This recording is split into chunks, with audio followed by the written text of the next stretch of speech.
The word of the day is outrage. And there was a lot of it when the College Football Playoff Committee released the final rankings and they put in Alabama over Florida State for the last spot. And a lot of people were really pissed off about it. And look, the injury to Jordan Travis is absolutely devastating. But there's no way you can say that FSU is one of the best four teams without him playing. Did you not see the random quarterback that they had playing against Louisville in the ACC Championship? He was awful. The only time Florida State had some offense in that game is when they went into that Wildcat set with that running back. That was the only way they could move the football. And yes, the playoffs isn't all about having the most entertaining matchups, but the committee this year had a pretty clear-cut criteria of what they were looking for. They were looking for the best four teams. They didn't give a damn about who deserved to be in there. Like, I was listening to the selection show, right? And I was listening to Booger McFarland cry about these kids, you're doing them a disservice because they put their blood, sweat, and tears on the field and you're robbing them of something that they worked so hard for. You can say the same thing about Alabama. Mixed with this whole Florida State deserved to be in. So did Alabama, people. Alabama's two best wins against Ole Miss and Georgia, the number one ranked team in college football who they just beat in the SEC Championship, are more impressive than any other wins that Florida State has had this year.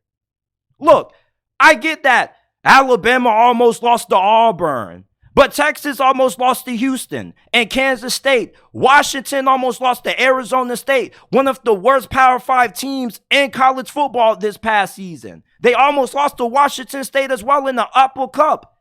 Not every single team is going to go through their season when they're dominating everybody and they're not going to have any close games against teams that they're expected to blow out. That's just college football. You can't knock Alabama for barely beating Auburn and then knocking off the number one team in college football and ending their 29-game win streak. If Florida State was to play Alabama's schedule this year, they wouldn't be undefeated. The ACC is not that tough. Just because you're unbeaten doesn't mean that you're automatically qualified for a spot in the playoffs. And just because you feel like you deserve to be in the playoffs doesn't mean that you deserve a spot in it. Everybody feels like they deserve to be in the playoffs. Did you not listen to Kirby Smart after the SEC Championship game? I mean, miss me with the whole, Jordan Travis injury, that shouldn't determine the whole outcome of the whole entire season. It shouldn't. But at the end of the day, without Jordan Travis, you're a worse team without him. And without him, you're not one of the best four teams in college football. This has nothing to do with SEC bias. Regardless if Alabama would have lost to Georgia, you still weren't going to get in because you know what would have happened? Georgia would have got in and Texas would have gotten in that 4 over you. It doesn't matter what kind of scenarios you wanted to cook up. You were never going to get in because once Jordan Travis got injured, the committee never saw you as one of the top 4 teams in the nation. And the thing with Alabama is that, yeah, they may get the benefit of a doubt more times than not because they play in the SEC. But let's not make it seem like the SEC is overrated. People keep throwing out, the SEC was 4-6 against other Power 5 schools and Texas beat Alabama and Tuscaloosa. Okay, cool, but tell me who has won the last couple of national championships? Since 2010, the SEC has dominated when it comes to winning national championships. And Alabama in the playoffs is everybody's biggest fear. They're playing their best football right now. There's no way you can look at anybody on that committee and say that FSU was a better team than Alabama and they deserve to be in over Alabama based on what? Because they went 13-0 in the ACC? Okay, cool. JT, you're saying that the regular season doesn't matter? I'm not saying that the regular season doesn't matter. All I'm saying is that your record doesn't always define what you are as a team. Going 13-0 in the ACC is cool, but it's not the same equivalent to going 13-0 in the SEC or going 12-1 in the SEC like what Alabama did. If you put FSU in the SEC this season, they don't go undefeated. Now, I'm not saying they would be terrible, but all I'm saying is that You're not always what your record says you are. Alabama had the 5th strongest schedule in the nation this season. FSU was 55th. Alabama beat the number 1 team in college football. People seem to overlook that. You mean to tell me that you thought Florida State would have been able to compete with Georgia with that random quarterback that they had out there against Louisville? Absolutely not. The committee got this right. I know it hurts if you're a Florida State fan. And you know, if you're Mike Norvell and you are somebody who's on Florida State's team or staff, you're going to feel pissed off about this, and you should be. But somebody was going to get screwed. It just happened to be FSU, and I knew it was going to happen because there's no way that the committee was going to allow a SEC champion with 1 loss to miss out on the playoffs. You can call it bias all you want to, but this is the toughest conference in college football, people. College football runs through the South.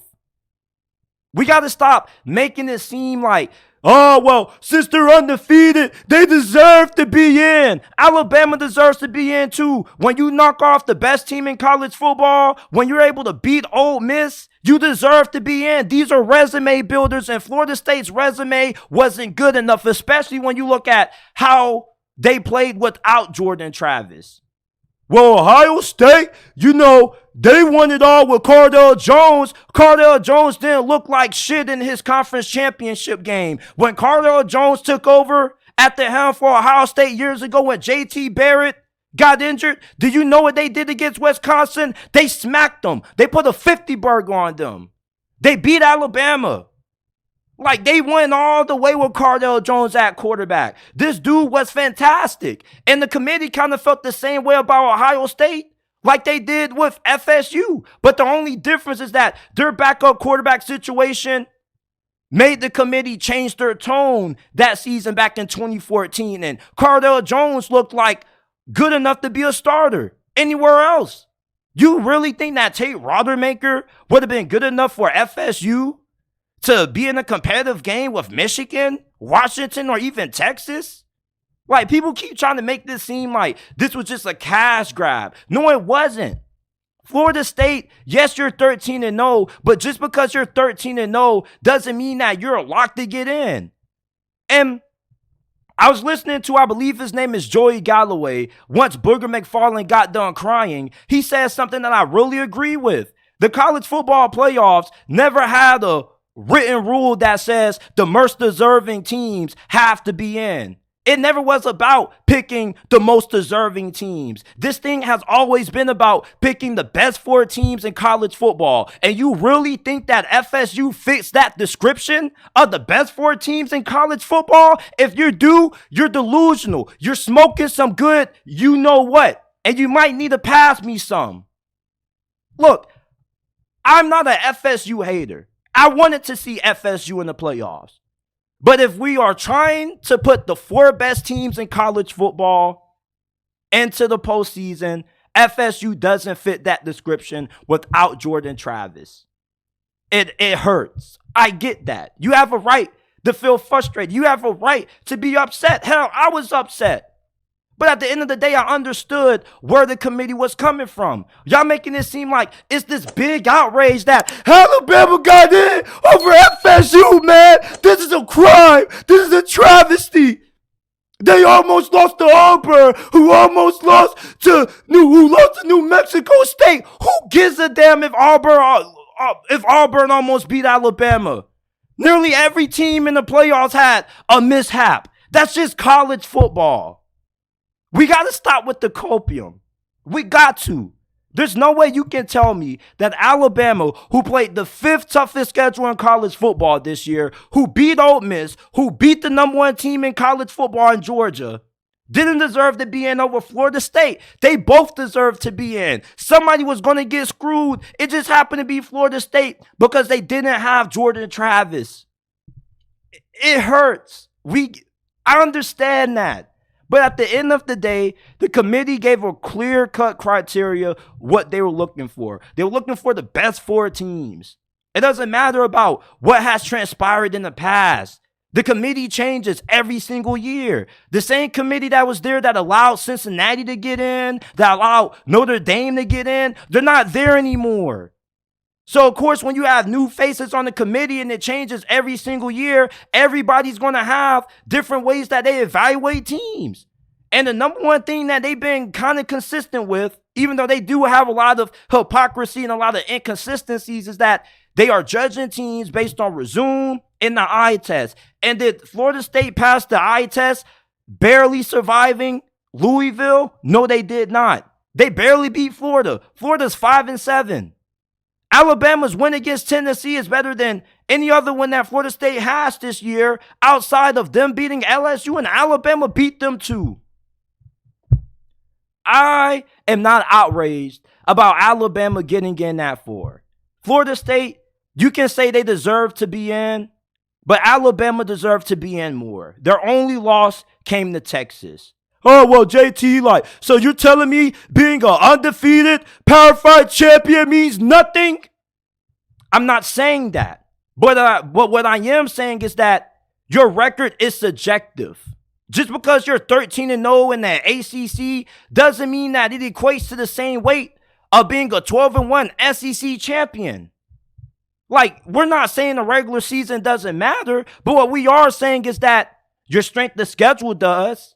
And you going 13-0 in the ACC is not more impressive than Alabama beating Ole Miss, beating Tennessee, and knocking off Georgia in the SEC championship. I'm sorry. Blame your conference. Blame your conference teams like Miami for not living up to the level of talent that they have on that team. Clemson had a down season. Florida State's best wins were against LSU, Clemson, and Duke, and Louisville. That's about it. Outside of that LSU win, none of those wins are even remotely as impressive as Alabama beating Ole Miss or knocking off number 1 Georgia. And I know you Florida State fans understand where I'm coming from. It's just that you don't want to understand because you feel slighted. You feel like you were done an injustice. And you were. But it's not crazy. It's not outrageous for Alabama to be in over you just because you were undefeated. Being 13-0 in the ACC doesn't equate to being a 12-1 SEC champion. Oh, JT, so you're saying the SEC is the only conference that matters? I'm not saying that. All I'm telling you is that you played in a weak conference. So you weren't able to have the same strength of schedule that Alabama had. You see, Alabama doesn't have to schedule Texas. They can afford to schedule jabronis to start the season out because the SEC is just so tough because the conference is so deep that you're always going to run into a couple of highly ranked teams that can build up your resume. Same thing with Georgia. People try to knock Georgia's strength of schedule like they didn't play against Missouri, who is playing in the New Year's Six bowl game, and Ole Miss, and Tennessee, who's ranked inside the top 25, or was at one point. So, let's just knock it off with this whole nonsense about the SEC bias. The fix is in. The fix wasn't in. Jordan Travis got injured. And when you don't have Jordan Travis, your star quarterback, the most important position on the football team, you're not going to be the same team without him. I'm sorry. I mean, yes, FSU probably should have been in. You get what I'm saying? But if Jordan Travis was injured, you would have been in. But he wasn't. And you threw out that random quarterback in Brock Glenn, and he looked terrible. And you didn't pass the eye test. You didn't have any convincing wins in your last 2 games without Jordan and Travis. If you would have dominated Florida, if you would have dominated Louisville, you would have been in. But you weren't. And you didn't prove to the committee that you were one of the best 4 teams.